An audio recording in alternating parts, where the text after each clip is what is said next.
Hi guys, Jenny with On Fire Fit, and I am doing a little bit of a life in the day because I have a lot to do.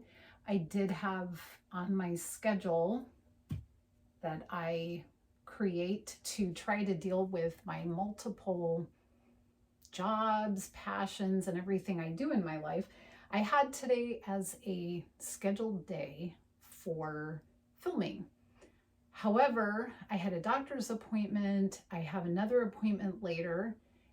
Last night, my precious daughter accidentally broke, well, the salt shaker, that's a glass salt shaker, fell out of the cabinet and shattered in the kitchen. She actually did a pretty awesome job of cleaning up, but I don't know about you, but I am a glass magnet.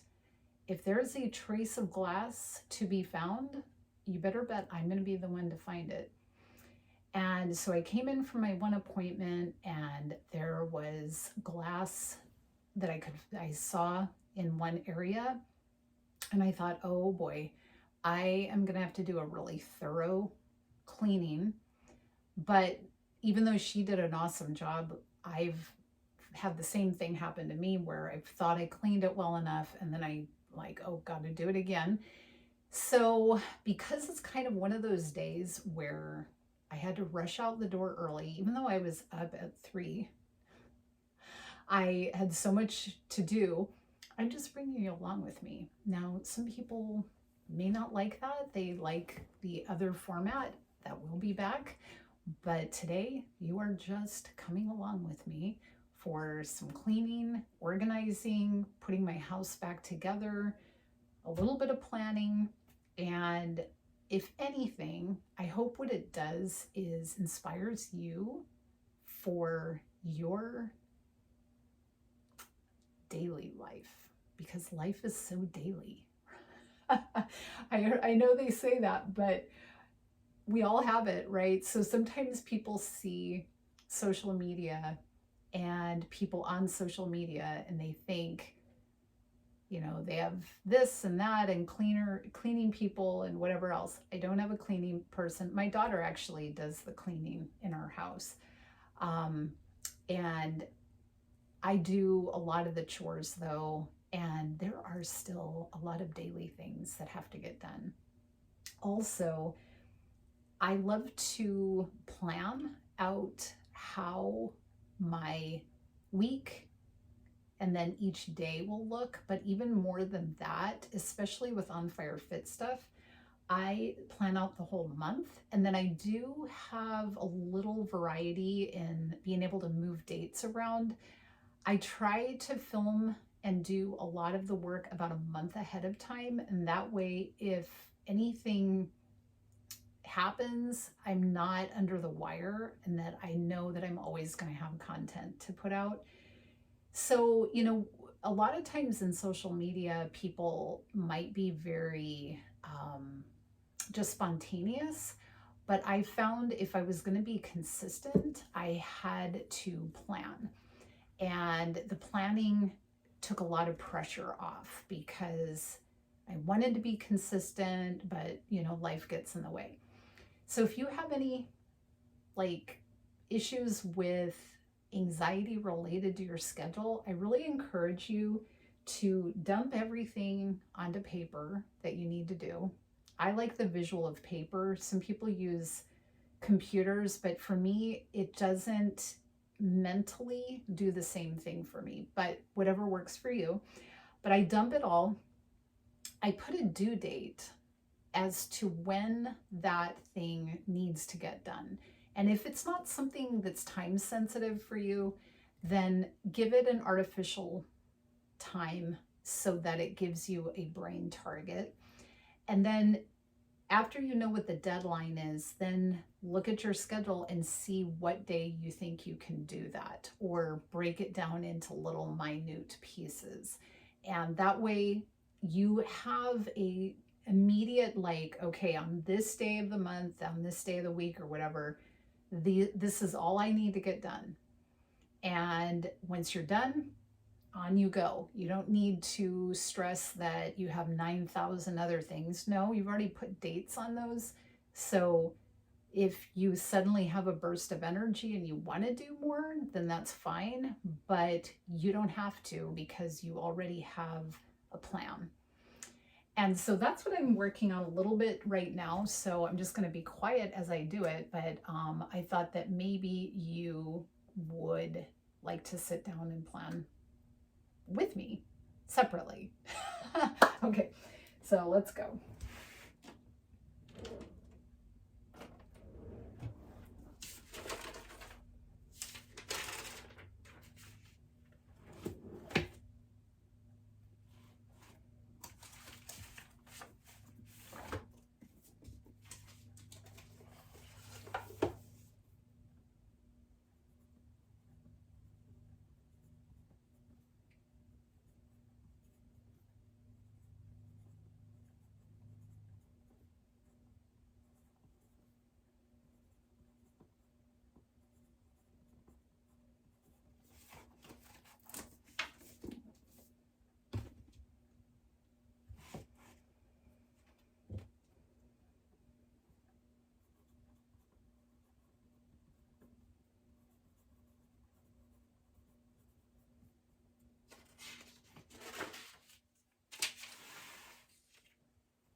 If you have children and you know what I'm referring to, I call this Give a Mouse a Cookie. There was a book that I read to my kids called Give a Mouse a Cookie. Basically, it's like once you need to do one thing, it seems like all of a sudden you need to do this whole other list. It's kind of like if you paint the room, then all of a sudden the couch needs to be done. And then when you do the couch, the chair needs to be redone or bought a new one, or, on and on. So I came down here, I put on flip-flops because the glass in the kitchen, I'm not sure where it is. But as I decided to start working on the floor, I thought, well, wait a second, we need to dust the couch. So Before I start sweeping and looking for any trace of glass, I figured I would start the process with the dusting. And true to form, you may hear my gardeners are out there. It seems like whenever I want to film down in the kitchen or family room, the gardeners are here. So you're going to hear a lot of background noise with that. And I guess that's just part of life, right?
Okay, so I am folding laundry, and a lot of these things that we do around the house can seem mundane, but what I like to do is pray and be thankful at the time that I'm doing them. So, thankful for the bed that needs to be made, thankful for the person that I'm folding the clothes for, things that I'm grateful for about that person, praying for their.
Okay, so that's it for today. Thank you for being here, and I hope that you're living an on fire day, even if all you're doing is daily tasks, that maybe they can turn into something that puts a better spin on those things that seem to be kind of monotonous. So I hope that you are grateful for the things that you have and that you practice that gratitude and that it turns to joy. All right. Thanks so much for being here, and I'll see you next time.